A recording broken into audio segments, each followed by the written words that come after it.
Era una noche oscura y tormentosa cuando el padre Andrés llegó al pequeño pueblo de San Clemente. Desde la carretera principal, se podía ver la iglesia, una construcción antigua y desgastada, que parecía soportar el peso de siglos de fe y miedo. Había sido enviado por el Vaticano para investigar una serie de fenómenos extraños y perturbadores que habían comenzado a ocurrir en la comunidad. El sacerdote sabía que algo inquietante se cernía sobre San Clemente. Las historias de desapariciones y voces en la oscuridad habían llegado hasta Roma. Mientras se acercaba a la iglesia, fue recibido por el alcalde del pueblo, un hombre de aspecto cansado llamado Don Vicente. Padre Andrés, gracias por venir, dijo Vicente, con una voz que apenas ocultaba su desesperación. La situación aquí es grave. No solo la gente ha desaparecido, sino que han empezado a suceder cosas que no puedo explicar. ¿Qué tipo de cosas?, preguntó el padre, su interés despertado. Don Vicente miró a su alrededor, como si temiera que alguien estuviera escuchando. Luego, bajó la voz. Voces, padre. Voces que susurran en la oscuridad. Algunos dicen que es Dios llamándolos, pero otros creen que es algo más, maligno. Dios no puede ser maligno, don Vicente. Debemos investigar y encontrar respuestas, afirmó Andrés, tratando de ofrecer consuelo. Sin embargo, su fe se tambaleaba ante la gravedad de las afirmaciones. A medida que la tormenta comenzaba a arremeter con furia, Andrés sintió que una sombra lo envolvía. Esa noche, el padre Andrés se acomodó en una de las habitaciones del convento adyacente a la iglesia. A medida que la lluvia golpeaba los tejados, decidió revisar los documentos que había traído consigo. Había informes de exorcismos fallidos, de personas que regresaban de la oscuridad con miradas vacías y una risa escalofriante. Más tarde, a la medianoche, un grito desgarrador rompió el silencio de la noche. El sacerdote se levantó rápidamente, sintiendo el latido acelerado de su corazón mientras corría hacia la iglesia. Cuando llegó, encontró a un grupo de aldeanos reunidos, con expresiones de terror en sus rostros. «Es Marta. Ella ha desaparecido», gritó una mujer, su voz temblando. El padre Andrés se acercó a la multitud, preguntando qué había sucedido. Una joven, con el rostro pálido y ojos llenos de pánico, le explicó. Marta salió a buscar agua del pozo, pero no volvió. La escuchamos gritar y luego, nada. Solo silencio. Debemos buscarla, declaró Andrés, su voz resonando con autoridad.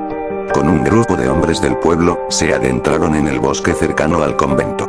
La oscuridad era densa, y la luz de sus linternas apenas iluminaba unos pocos pasos adelante. El aire se volvió frío y pesado, y las voces comenzaron a susurrar, sonando como ecos distorsionados de su propia fe. De repente, Andrés se detuvo. Escuchó un murmullo, como si alguien estuviera llamándolo. «Padre, ven», una voz suave y seductora resonó en la penumbra. «Marta», gritó, esperando una respuesta. La voz lo llamaba de nuevo, esta vez más insistente. «Ven, padre». «Aquí estoy», Andrés sintió un tirón en su pecho, como si una fuerza invisible lo estuviera atrayendo hacia adelante. Siguió la voz, cada paso lo llevó más cerca de un claro en el bosque. Cuando llegó, vio a Marta, arrodillada en el suelo, con una mirada en blanco y una sonrisa siniestra. «Marta, ¿qué te ha pasado?», preguntó el padre, preocupado. «Dios me ha mostrado el camino», respondió ella, su voz un eco lejano. «La verdad es hermosa, padre. Él es real. Él está aquí». Andrés retrocedió, sintiendo que la realidad se desmoronaba a su alrededor. «No. Esto no es lo que Dios es. Dios no es, no puede ser esto». La expresión de Marta cambió de la devoción a la locura. «Pero, padre, el vacío es hermoso. Él me ha prometido paz eterna. Deberías unirte a nosotros». El grupo que había venido con Andrés comenzó a murmurar, atraídos por la voz. Uno por uno, comenzaron a acercarse a Marta, atrapados por la oscuridad que emanaba de ella. Andrés, horrorizado, gritó. «Deténganse. No la sigan. Es un engaño». Pero sus gritos se perdieron en el viento, y la noche se llenó de ecos de risa. Los hombres cayeron en trance, acercándose lentamente a la figura de Marta. De repente, el cielo se iluminó con un resplandor sobrenatural, y una figura oscura emergió de la bruma. Era una entidad imponente, con ojos que parecían devorar la luz y una presencia que aplastaba el alma. Andrés comprendió que estaba frente a algo que nunca debió ser revelado. «Soy lo que temen y lo que adoran. Soy el vacío que ha sido malinterpretado». La voz retumbó en su mente, y el horror de su comprensión lo paralizó. «No. No eres Dios. Gritó Andrés, tratando de aferrarse a su fe. Eres un impostor. ¿Impostor? Yo soy la verdad que has ignorado. Soy el que observa desde las sombras, el que da vida a tus miedos y deseos. Las visiones comenzaron a desvanecerse, y Andrés vio cómo sus amigos se arrodillaban, sumidos en un trance. Marta sonreía, completamente entregada. Padre, entiende, no hay culpa aquí. Solo aceptación. Andrés sabía que debía actuar. Luchando contra el terror, comenzó a recitar el Salmo 23, recordando cada palabra mientras la oscuridad se cerraba a su alrededor. El Señor es mi pastor, nada me faltará. En lugares de delicados pastos me hará descansar. La figura oscura se retorció, la luz del faro comenzó a brillar, y la sombra retrocedió ante las palabras de Andrés. Cállate. Tu fe es una debilidad, un veneno que me impides abrazar. El padre continuó recitando, su voz resonando con fuerza. La luz aumentó, y los hombres comenzaron a despertar del trance. Despierten. Gritó Andrés. Este no es el camino. Regresen. Los hombres miraron a su alrededor, aturdidos, mientras la figura oscura se retorcía, intentando aferrarse a ellos. ¿Qué está pasando?, preguntó uno, sus ojos llenos de confusión. Regresar es un acto de desesperación. Su camino está ante ustedes. Abracen el vacío. Marta, que había estado en trance, se enderezó, mirando a Andrés con furia. ¡No! Él nos ha ofrecido la verdad. Dios está aquí, y tú eres el que está perdido. Andrés sabía que debía hacer un sacrificio. La única forma de detener esa entidad era confrontarla. Se giró hacia ella y, con determinación, gritó. Si eres quien dices ser, muéstrame tu verdadero rostro. No tengo miedo. La figura se detuvo, y un silencio profundo llenó el bosque. La luz comenzó a oscurecerse, y la sombra se intensificó, girando alrededor de Andrés. Eres un tonto. No hay rostro que mostrar. Soy la negación de todo lo que crees. Soy el abismo. Andrés sintió que su cuerpo era desgarrado por una fuerza invisible. Pero en su interior, la fe aún ardía. Si eres el abismo, entonces llévame. Deja a mis amigos en paz. Soy el que te desafía. Dame lo que eres. La oscuridad lo envolvió, y por un momento, Andrés sintió que su alma se desprendía de su cuerpo. Visiones de terror lo asaltaron, mostrando a la humanidad sumida en la desesperación, el sufrimiento y el vacío de la existencia. Pero en medio de ese caos, una voz resonó en su corazón. No temáis. Estoy contigo. Y de repente, la luz volvió, refulgiendo de su interior, una luz que parecía provenir del mismo corazón de su fe. La figura se retorció, y un grito ensordecedor llenó el aire. ¡No! No puedes hacerlo. Eres solo un hombre. Andrés sintió que su sacrificio había sido escuchado. El abismo comenzó a desvanecerse ante su luz, y, con un último grito, la sombra se desvaneció en la nada. Cuando la luz finalmente se desvaneció, Andrés se encontró en el claro, con sus amigos despertando a su alrededor, desorientados. Marta estaba de pie, mirándolo con una mezcla de admiración y horror. ¿Qué ha pasado?, preguntó un hombre, temblando.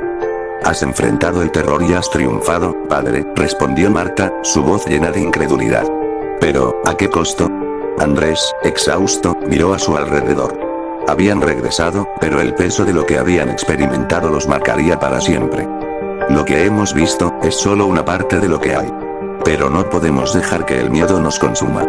Debemos reconstruir nuestra fe. Sin embargo, en lo más profundo de su ser, Andrés sabía que la sombra podría regresar, que el abismo nunca desaparece del todo.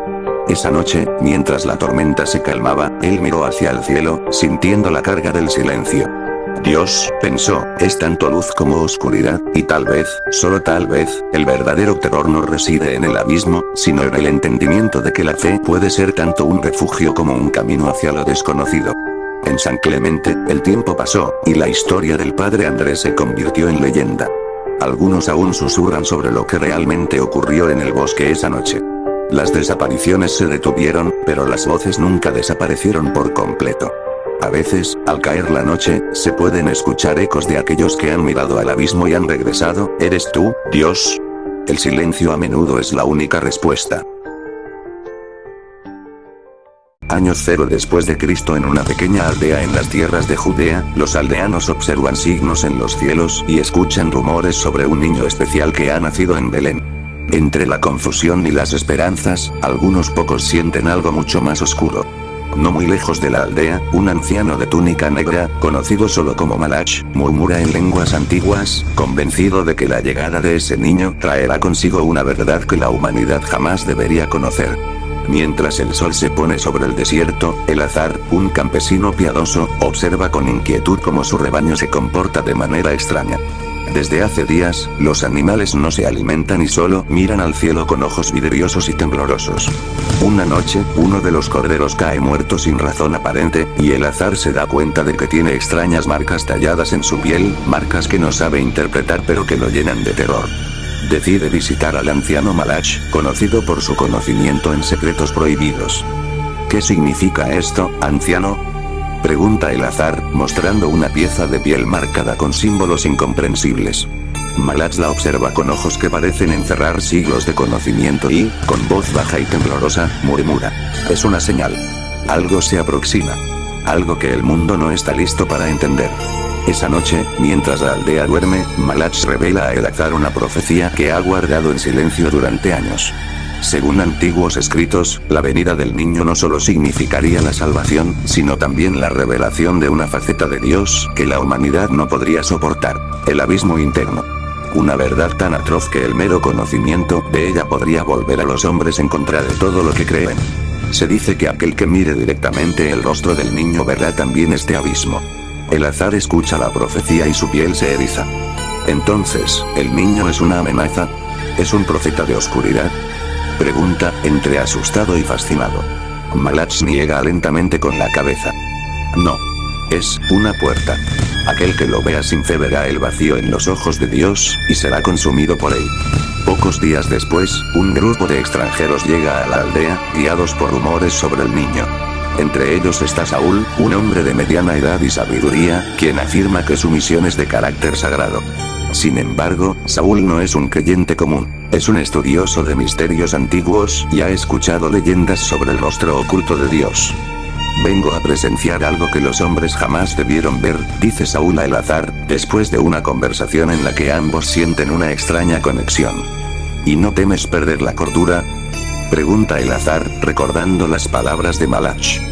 Creo que ya la perdí hace mucho tiempo, responde Saúl con una sonrisa perturbadora. El pequeño grupo de extranjeros se dirige al lugar donde creen que pueden encontrar al niño. Malach y Elazar los siguen en silencio, escondidos entre las sombras.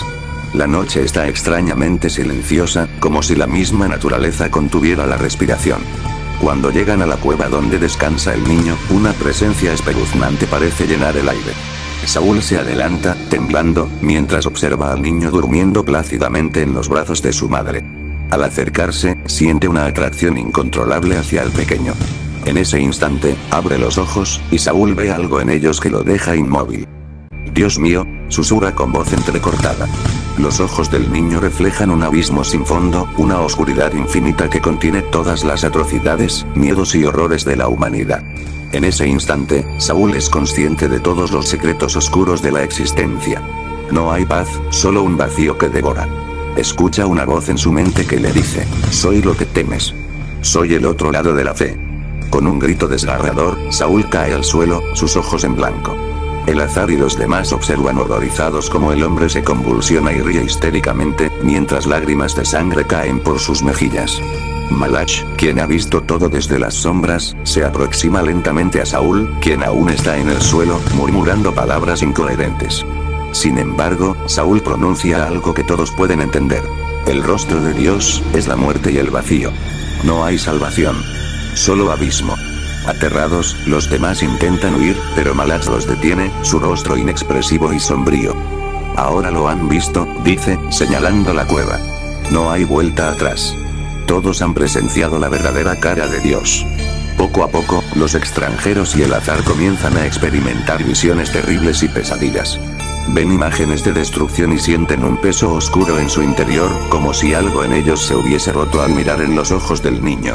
La aldea entera queda sumida en el silencio y la locura en las semanas siguientes.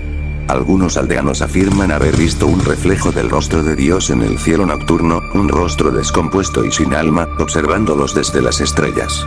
Malach desaparece sin dejar rastro, y Elazar se retira al desierto, donde vaga, perdido, hablando solo y repitiendo una y otra vez: No hay salvación, solo un abismo sin fin. En un laboratorio oculto en las afueras de Ginebra, Suiza, donde un equipo de científicos e investigadores trabaja en uno de los experimentos más avanzados de la historia humana, el Proyecto Puerta de Dios. Se trataba de un proyecto financiado por un conglomerado secreto de poderosas organizaciones religiosas y multimillonarios obsesionados con descubrir la esencia de la divinidad. El equipo estaba dirigido por el Dr. Marcus Schaeffer, un físico de renombre mundial, conocido por su trabajo en física cuántica y teorías sobre la conciencia. Junto a él estaba Rebecca Larsen, una teóloga y experta en misticismo antiguo, quien había dedicado su vida a encontrar respuestas a las preguntas más profundas de la fe. Un día, mientras Rebecca revisaba antiguos manuscritos que supuestamente contenían secretos de visiones proféticas, sintió un escalofrío. Las palabras parecían formarse ante sus ojos en una secuencia imposible de ignorar. Mientras leía, murmuró: "El rostro de Dios no es para los ojos de los hombres. Su esencia es un abismo que no perdona a quien lo contempla". Sin embargo, en lugar de asustarse, una extraña fascinación la envolvió. Alrededor del laboratorio, rumores de que estaban a punto de alcanzar un umbral especial llenaban el ambiente. Una noche, después de semanas de investigaciones sin descanso, Marcus llamó al equipo al salón principal. Estaban a punto de ejecutar el experimento más arriesgado del proyecto, un proceso diseñado para abrir el velo entre el plano físico y la esencia divina. "Señores", dijo Marcus, conteniendo su nerviosismo. "Esta noche, veremos el rostro de Dios". El equipo comenzó el proceso, activando máquinas que conectaban complejos sistemas de sensores. Rebecca, parada junto a Marcus, no podía apartar la vista de la pantalla central que empezaba a proyectar algo oscuro, algo que parecía mirar de vuelta. Lentamente, la figura comenzó a definirse, pero en formas que la mente no podía comprender. Era como si la imagen se disolviera y reformara constantemente, volviéndose tangible e intangible al mismo tiempo. De repente, todos escucharon un susurro bajo y profundo, como una voz que surgía desde el mismo centro de la creación. Todos se miraron, intentando convencerse de que aquello no era más que un eco, un error en la transmisión. ¿Alguien más lo escuchó?, preguntó Rebecca, con un tono de pánico que apenas podía contener. Marcus asintió, pero no dijo nada. Sentía algo extraño en el pecho, como si algo estuviera tirando de su ser hacia un abismo. Entonces, sucedió. La pantalla emitió un destello tan fuerte que algunos miembros del equipo cayeron al suelo, cegados y aturdidos. Al apagarse, la imagen reveló una figura. Algo indescriptible, con una forma que cambiaba entre humanoide y algo imposible de comprender. Tenía ojos, pero parecían demasiado profundos, y cada mirada parecía al mismo tiempo distante y amenazante. Las formas de su rostro se distorsionaban, recordando lo que Rebecca había leído: el abismo que no perdona. Rebecca susurró con voz entrecortada: "Es Dios". En ese momento, algo rompió dentro de Marcus. Él intentó apartar la mirada, pero era como si algo lo obligara a seguir observando. Unos segundos después, comenzó a gritar. Su cuerpo convulsionó y cayó al suelo, sus ojos abiertos en un estado de parálisis total. Rebecca, desesperada, trató de ayudarlo, pero apenas podía mantener la cordura al sentir aquella presencia que seguía llenando la habitación, una presencia tan abrumadora que ninguno podía soportarlo sin enloquecer. El equipo se dispersó rápidamente. Algunos huyeron aterrados, otros se quedaron paralizados en sus lugares. Los que lograron escapar al exterior del laboratorio notaron algo alarmante. Las plantas y los árboles alrededor se marchitaban, como si una sombra invisible drenara la vida misma del entorno. Los días siguientes fueron un infierno para los miembros que sobrevivieron. Cada uno de ellos comenzó a experimentar pesadillas indescriptibles, visiones del rostro que habían visto, sus miradas llenas de un juicio oscuro e incomprensible. Rebecca empezó a ver signos y símbolos en las paredes de su casa, mensajes que parecían tallados en la madera, con letras antiguas que no podía entender. Decidida a desentrañar lo que realmente había sucedido, Rebecca comenzó a investigar desesperadamente en antiguas escrituras y textos místicos. Entre ellos, encontró referencias a un fenómeno llamado el abismo primordial. Según estas leyendas, el rostro de Dios era un portal a un poder tan abrumador y desconocido que mirar en él llevaba inevitablemente a la locura o a la muerte. Pero no era simplemente un juicio, era algo mucho peor. Una noche, Marcus despertó de uno de sus sueños con una idea fija en la cabeza. Corrió al laboratorio, donde Rebecca lo esperaba. Ella había experimentado las mismas visiones y estaba convencida de que el rostro que vieron no era solo una manifestación de Dios, sino una especie de reflejo de la mente humana. Marcus, obsesionado con llegar al fondo de lo que habían visto, comenzó a gritar. Esto no es Dios. Es nuestra propia oscuridad reflejada. Nos está mostrando lo que realmente somos. Rebecca lo miró con terror.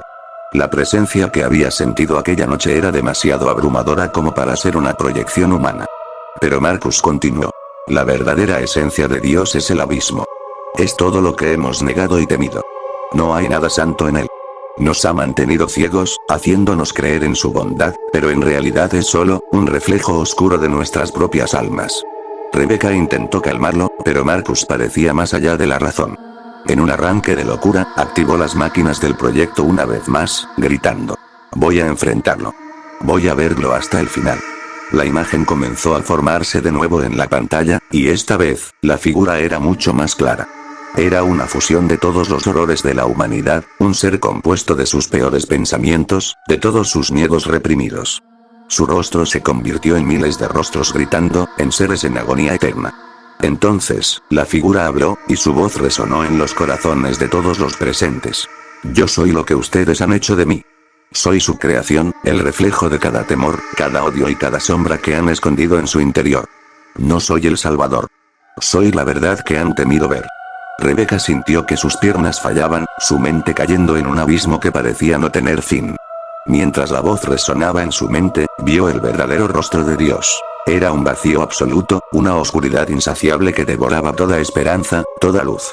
Marcus, consumido por el horror de su revelación, soltó una risa histérica antes de desvanecerse, sumido en una negrura que parecía envolverlo por completo. El proyecto Puerta de Dios fue clausurado y los informes sellados. Rebecca, la única sobreviviente mentalmente estable, se alejó de todo contacto humano, convencida de que no había forma de olvidar el rostro que había visto. Años después, en su diario final, escribió. Descubrimos el rostro de Dios, y lo único que encontramos fue la cara de nuestro propio horror. No era salvación, era una condena eterna. Aquello que llamamos Dios no es más que el espejo oscuro de nuestra existencia, y quien mira en él jamás vuelve a ser el mismo. Rebecca desapareció, y su historia quedó como una leyenda urbana, un secreto oscuro que pocos se atreven a mencionar, pues, después de todo, nadie desea conocer el verdadero rostro de Dios.